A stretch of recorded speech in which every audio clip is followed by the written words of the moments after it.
Nancy got an iPad for Christmas, which means I no longer have to field her emails, print them out, hand deliver them to her. I'm just thrilled about that. Although I sometimes wonder about the price that she's going to have to pay to enter the digital revolution. I know that there's been a price for me to pay in all the changes that are happening around us. We just, for example, switched our TV, internet, phone bundle from one provider to another, and I'm immersed in working out all the bugs in that system, trying to get Netflix streamed back through our Blu-ray player like we used to, but now we don't. And it's just a lot of time and energy and aggravation. And I thought these appliances were to save us time and to spare us. So, and I wonder what kind of a price she's going to pay, what kind of cost there will be to bear. I sometimes wonder about our children who are now born and raised in this technological revolution, who literally come into this world looking at a screen and who become addicted to them. Parents have to say, no, enough of that. No longer do we see kids out romping around the fields and the streams, maybe with a pal or just their own imagination. It's all done for them on a screen. Even today, as I stand outside last night, came down and saw some kids outside of our local frozen yogurt place. You know, they're with each other, but their heads are all in their screens as they're contacting, keeping in touch with other people through Snapchat. So they're with each other, but they're not with each other. Professionally, the world is changing. My brother is a full professor at a university. He's a very pricey commodity these days in this modern era of massive open online courses. Education can be done much more cheaply through distance learning than with old dinosaurs like full professors. And even in my world as a pastor, we live in a world, again, where it's easier to stream a movie at home than it is to go to a theater and sit with people. And so we see a lot of social contexts going the way of all flesh, like our country club that used to be in town, our Masonic lodges, our service groups. Thank God for Rotary. We used to have a Kiwanis Club. And churches are affected by that as well. So God bless you for coming out today and sitting in those pews that were built for people of smaller stature 150 years ago. God bless you for doing that. And for taking the time to greet one another, shake hands, and to hug each other in fellowship during coffee hour. It's the human touch. It's the human touch that we want to be careful of losing. I realize that the toothpaste is out of the tube. We're not going to get it back in. We're not going to ever go back to the way that it was. But it is important for us to be aware of the costs involved in any kind of revolution like this.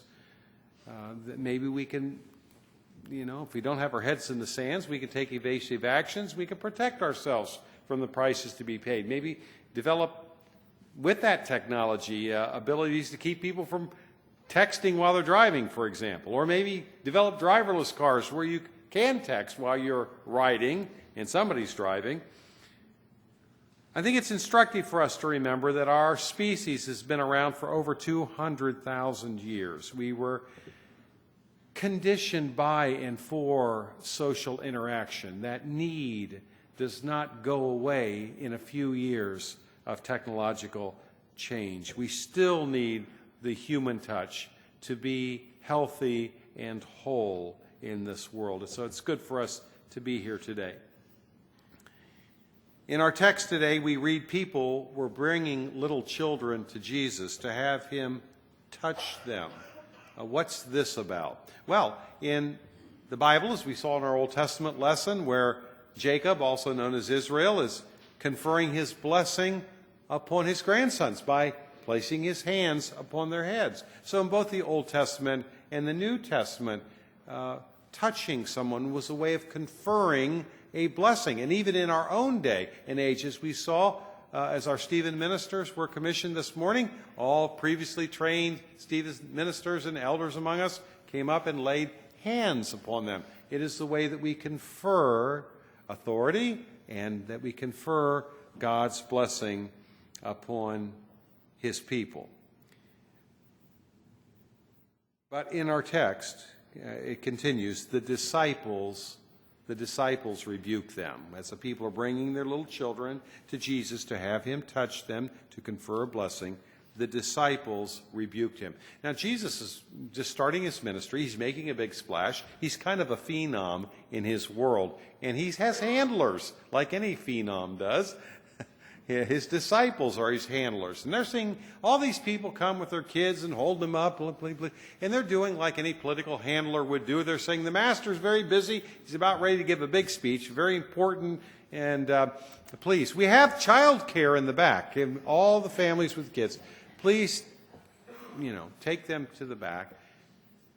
Well, Jesus is a little perturbed, but he's not bugged so much by the parents and their children as he is by his own disciples. When Jesus saw this, he was indignant. He said to them, "Let the little children come to me, and do not hinder them, for the kingdom of God belongs to such as these." I'm not too important. These are children of God, just like all of us are. I came to be a blessing, to extend the human touch to all God's children. Do not hinder them. Let them come to me. And then Jesus uses the incident to create an object lesson for his hearers. I tell you the truth. Anyone who will not receive the kingdom of God like a little child will never enter it. And he took the children into his arms, laid his hands upon them, and blessed them. God bless old school Jesus, blessing the children in the old-fashioned way, with the human touch. And with that same touch, he restores the sight to a blind man. He raises a 12-year-old girl from the dead with that same touch. And he uses it to touch the untouchables, the lepers of his world. The human touch has the power to restore health and wholeness to God's people in their need. And Jesus tells his grown-up children, you have to become like little children yourself. You have to recognize your need. You have to be receptive like them, to have your life touched in a powerful way for healing and wholeness. So long as they in pride believe, well, I can handle this on my own. I can gut this out on my own. They're not becoming like little children, wholly dependent and receptive. God operates through his chosen instruments, and when we reject their offered help, we reject the master who is sending them. I have to confess, and this is maybe an awkward day to say this, I'm a bit frustrated by our Stephen Ministry program. I'm not frustrated by the quantity or the quality of the people who have offered themselves for 50 hours of training. Obviously, we've got a pretty good group here that are coming on board. I'm not frustrated by the training itself. I know that Stephen Ministry has tapped into some timeless, long-standing spiritual truths. The power of a person's presence with us in our hours of need. The grace of non-judgmental listening. That's all. People can sometimes just need a spiritual sounding board, someone to listen. They get it out, and then the solutions begin to present themselves. The sacredness of keeping of confidence. These are principles of Stephen Ministry that cannot be questioned, that are imparted through the Stephen Ministry training. My frustration with the program is the underutilization of it. How few avail themselves of this ministry in their hours of need. Life's increasing pace of change challenges our adaptive mechanisms to cope, and it is changing faster than usual. And it should not surprise us that there are stresses and strains. We suffer alone. We are at risk. And I'm not just talking about the pace of technological change in the world. Well, when we relocate from familiar surroundings to an alien place where we don't know people, our mechanisms, adaptive mechanisms, are challenged. When there's a divorce in the family, when there's a death in the family, as our health is affected, the advancing years take their toll through all these transitions common to humanity. Change occurs, challenges our abilities, and when we just suffer in silence and think we can gut it out ourselves, sometimes damage is being done, and sometimes terminal damage is being done. I want to thank our Stephen ministers for rising to the occasion, not only for receiving 50 hours of training, but committing to receiving much more continuing education as their tenures continue on. But I know the best way to thank them is not with my words. It is by making sure that people who need what they offer are connected with them. And I'm not very good at it, I don't think. I'm confessing my need here. I need you to help me. Our Stephen Ministry program does not exist for the Stephen ministers. But if we underutilize them in our presence, it's a waste of spiritual resource that God has given to us. So there are two ways that you can help me do what I need to do. The first thing you can do is when life is pressing you down a bit, when you're in one of those transitions in life and you're feeling like maybe you're losing a little bit of control on things. You're prone to making mistakes you wouldn't normally make. One thing you can do is see Brother Horak, see me. We'll make a confidential, careful, quiet contact. You may only meet one time with a Stephen minister. Maybe it won't work for you. I don't know. You'll never get any pressure about that.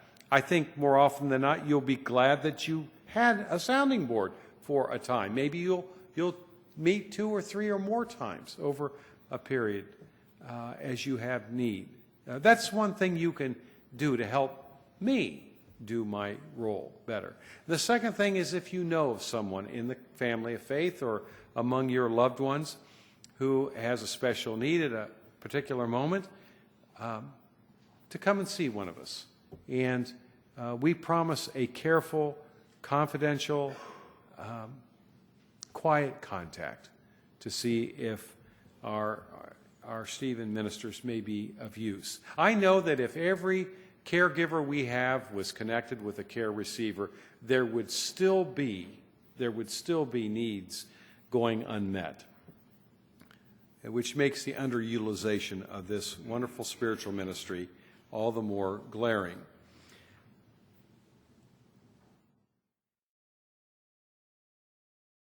Jesus reaches us, touches us with the human touch through his chosen instruments. May we be those instruments. May we be receptive to them as we have need, so that Jesus can touch our lives. Please rise.